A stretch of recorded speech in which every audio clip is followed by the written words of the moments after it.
Wow, nggih. Wow, dalu murid saking Pilang rencana Senin dadi ndak. Meranggen Senin. Rawuh terus kalau acara kecil ya rawuh mawon. Nggih. Rawuh terus. Pelantikan ranting mau rawuh, ranting yang dulu.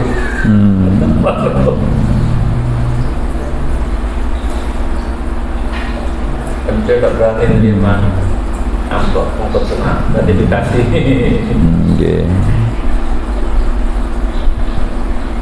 Sing perlu banyak di viral niku kadose sejauh mana nggih para mursyid sing benar-benar muktabaro, sehingga Jatman itu selalu mempunyai agenda multaqo.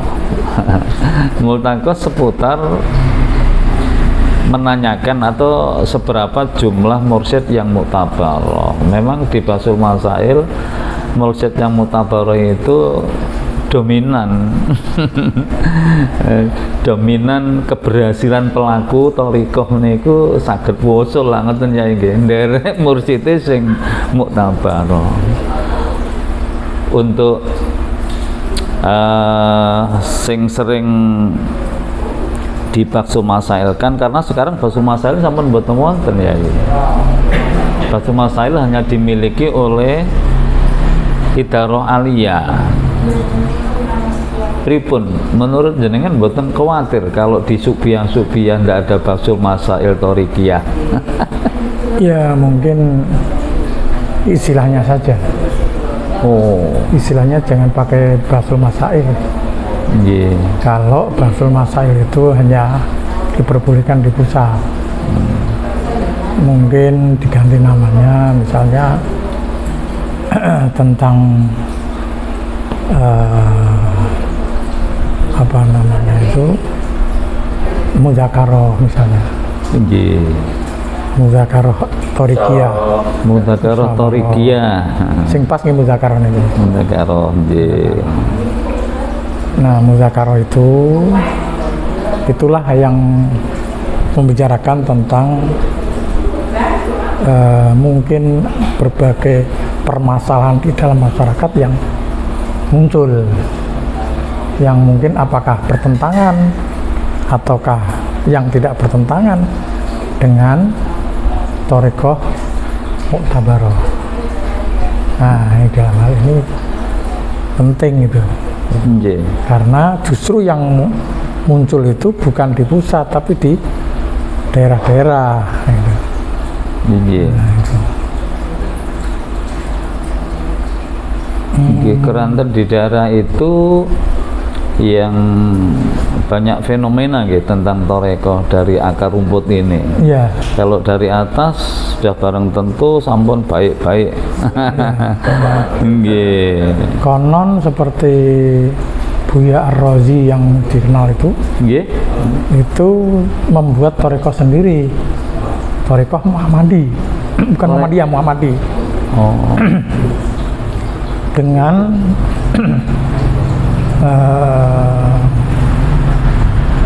ada yang mau memunculkan Imam Mahdi Nggih. dari bukan dari habaib tapi dari non habaib lah, dari asli orang Indonesia. Oh nggih.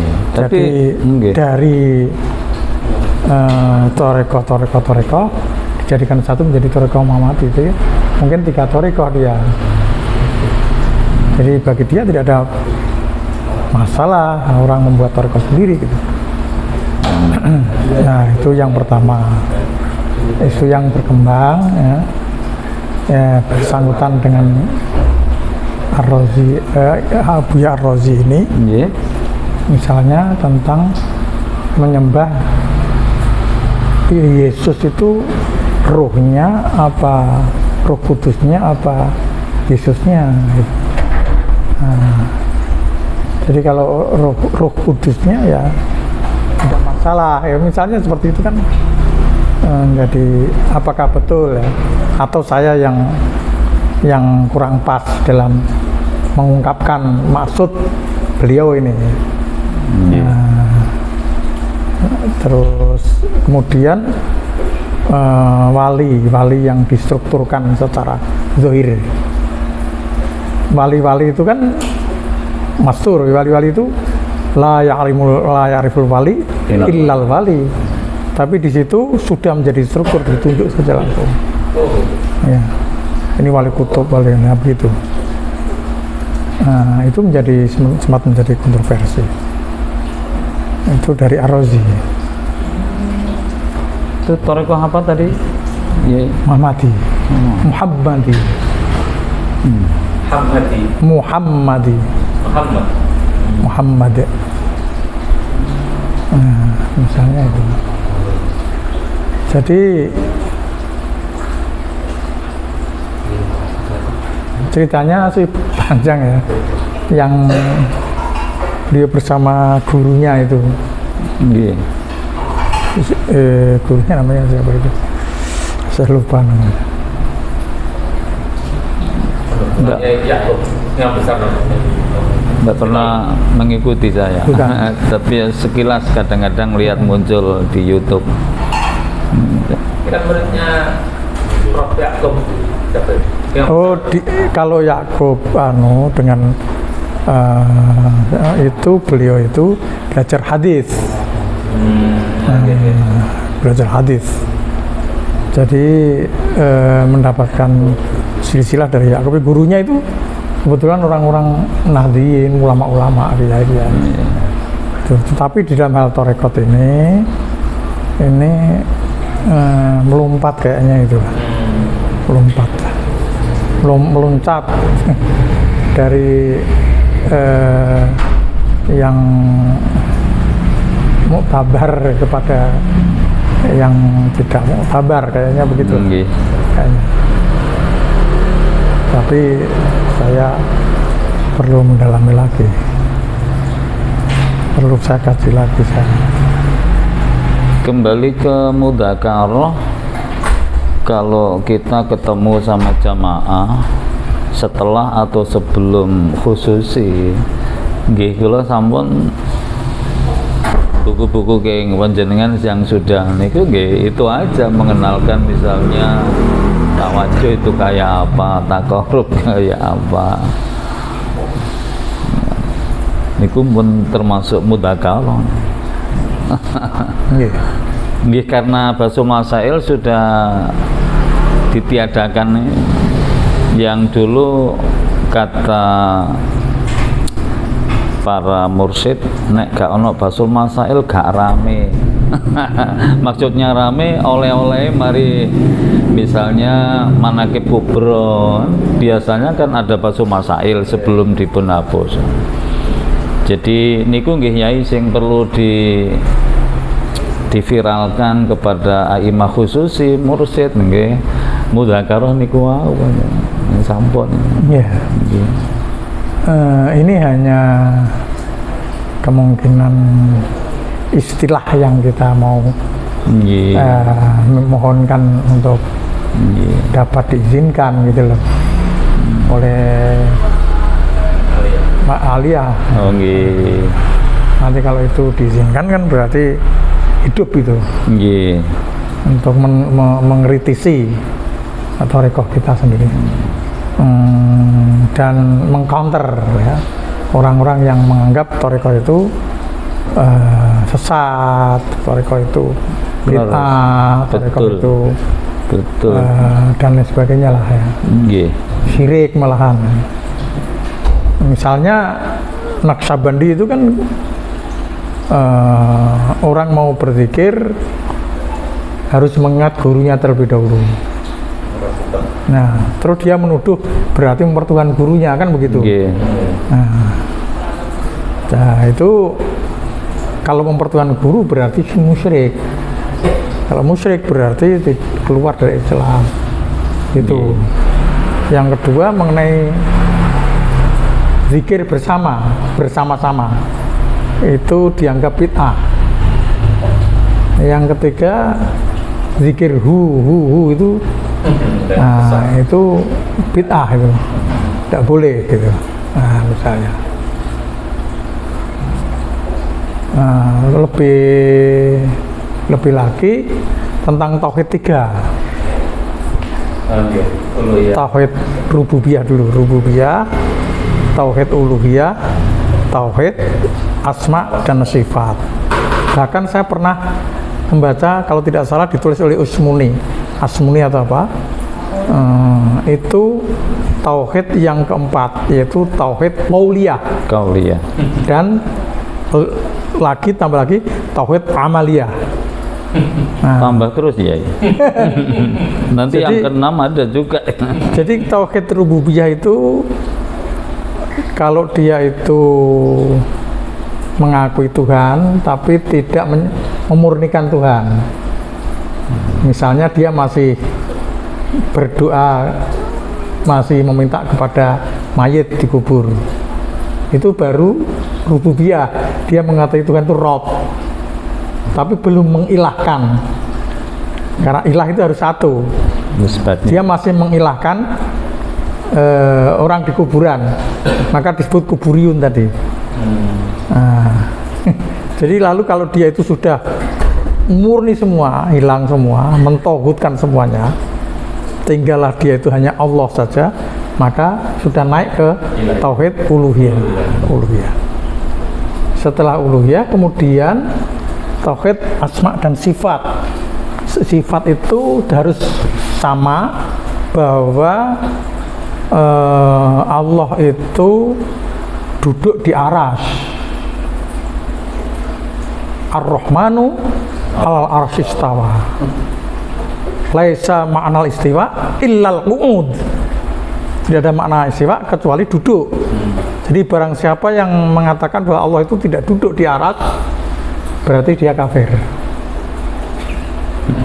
Nah, ini makanya harus satu.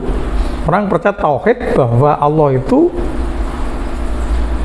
duduk di aras, punya jisim, punya tangan, kaki, dan sebagainya, punya mata, karena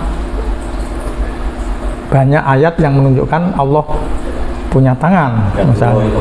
Nah, terus asma ya begitulah, tauhid asma. Nah, terus tauhid amaliyah atau qauliyah dulu ya, amaliyah. Qauliyah juga qauliyah. Kalau tauhid qauliyah maka semua kelompok yang mengikuti tauhid ini harus sama. Kalau mengatakan ini bid'ah, semua harus mengatakan ini bid'ah. Ini qauliyah tauhid satu. Ya. Jadi halal darahnya orang yang bukan kelompoknya, mengatakan dia akan mengatakan halal darahnya orang yang bukan kelompoknya. Satu. Ya. Halal hartanya, berarti halal hartanya semuanya. Satu kata. Indonesia ini negara tauhid, berarti semua tauhid semua. Tauhid semua. Itu. Tauhid qauli. Nah, terus amaliyah berarti ya perbuatannya sama, sholatnya sama, kemudian sama menghalalkan darahnya, kalau bisa ngebom semua juga sama. Nah, begitu. Ini tauhid.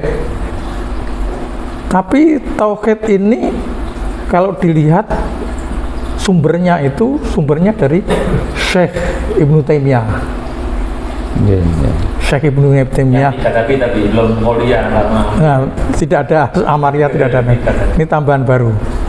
Nah, perkembangan ini. Perkembangan dari tiga itu. Mereka ambil apa? Qauliyah dengan amaliyah. Nah, ini Syekh Ibnu Taimiyah dari mana? Memahami sendiri, membuat kesimpulan sendiri dari ayat-ayat Al-Quran. Contohnya misalnya ketika orang di dalam Al-Quran, siapakah yang menciptakan langit dan bumi? maka orang kafir akan mengatakan Allah. Allah itu. Nah ini misalnya mudzakarah tadi, Nggih. ini dipahami dan bagaimana mengcounter supaya menyelamatkan umat gitu loh. Nggih. Menyelamatkan umat. Perlu. Kalau tidak, kita tidak tahu bagaimana cara mengcounter. Mereka pakai seperti dalil semua Al-Quran, hadis. Kita tidak pernah latihan debat. Nggih. Tidak tahu. Contoh ya, contohnya begini. Kalau orang itu wasilah, Nggih. berarti dia itu telah meletakkan posisi selain Allah dengan Allah sama. Gitu? Padahal dalam Al-Quran wala tat'u ma'allahi ilahan akhara dan sebagainya lah ya. Tidak boleh ada selain Allah kalau kamu berdoa. Kok ini berdoa ya Allah, ya apa? Kita wasilah kepada wali wa Syekh Abdul Qadir Jailani, sampaikanlah kepada Allah. Nah begitu. Nah seperti benar, ini benar, seperti benar itu perkataan mereka. Kita sulit membantah gitu. Seolah-olah memojokkan kita tidak bisa berbuat apa-apa. Ternyata setelah kita perdalam itu dia mentakwilkan sendiri ayat. Ketika orang kafir ditanyai, mengapa kamu sembah berhala itu? Jawabnya apa? Ma na'buduhum illa liyuqarribuna ilallahi zulfa. Ayatnya sama, dan itu dia mengatakan ma na'buduhum, kami tidak menyembah berhala-berhala itu kecuali untuk mendekatkan diri kepada Allah. Padahal situ na'budu, Dhamir nahnu, bukan natawasalu, lo gitu loh. Bukan natawasalu. Jadi na'budu dimaknani natawasalu, itu yang bermasalah gitu loh maksudnya. Nggih, nggih. Nah, Kias apa? Foto jari. kias farik. Kias farik. Ya. Jadi natawasalu tidak masuk di situ. Mengapa? Karena ada dalil-dalil yang lain yang menyuruh orang berbuat tawasul. Nah, baik di dalam Al-Quran maupun hadis. Nah, ya. Apa itu? Wabtaghu ilaihil wasilah. Walaupun di sini ulama sangat beragam dalam mengatakan wasilah itu apa. Wasilah itu apa? Ya. Tapi kalau kita lihat hadis-hadis sahih itu memperlihatkan bahwa wasilah itu telah dituntun oleh Rasulullah. Nah, misalnya Rasulullah itu menguburkan ibunya Sayyidina Ali. Ya, ibunya Sayyidina Ali. Siapa itu? Ya itulah ibunya Sayyidina Ali ya. Jadi istrinya Abu Thalib. Muslimah dia. Rasulullah mengatakan Allahumma bihaqqi nabiyika wa bihaqqi anbiyaika min qabli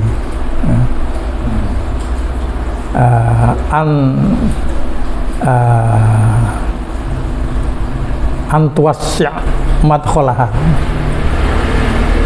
dan seterusnya. Bihaqqi nabiyika berarti kanjeng Nabi sendiri, dengan hak nabimu. Wa bihaqqi anbiyaika atau wa ambiyaika, dan nabi-nabimu, nabi-nabi yang lain. Berarti Rasulullah itu wasilah dengan nabi-nabi yang lain. Karena jadi dengan nabi dan para nabi itu sama dengan bikaromati Syekh Abdul Qadir Jailani. Satu. Nah, kemudian ternyata wasilah itu tidak hanya kepada manusia, tidak hanya kepada manusia. Misalnya nabi itu manusia luar biasa ini. Nabi ya. Kalau kita berwasilah dengan nabi itu seperti Bilal bin Harith ketika Rasulullah wafat, dia berwasilah di kubur Rasulullah, istasqi ya Rasulullah fa inna ummataka halaku ya, kot halakat ya. Mintakanlah hujan karena umatmu rusak. Itu Rasulullah sudah wafat.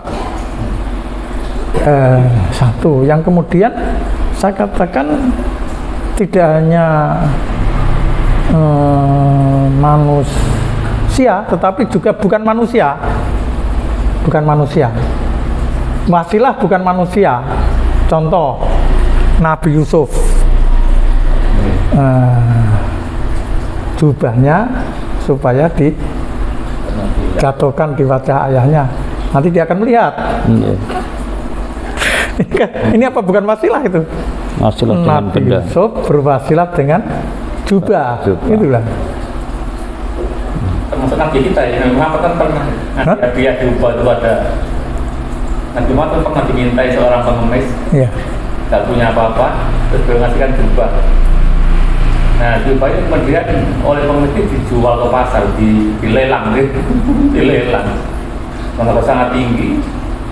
Akhirnya setelah lelang berlangsung, terdengarlah seorang yang buta dan kaya raya dan punya seorang budak. Budak tuh, itu ada suara apa? Kayaknya ada jual jubah Nabi.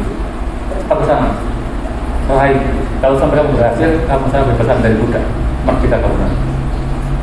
Nah, ternyata terjadilah kalau nomor harga sangat tinggi, budak itu bobok sangat besar sekali jumlahnya.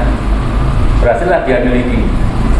Dibawa pulang sampai ke sayyidnya, kemudian sayyidnya alhamdulillah.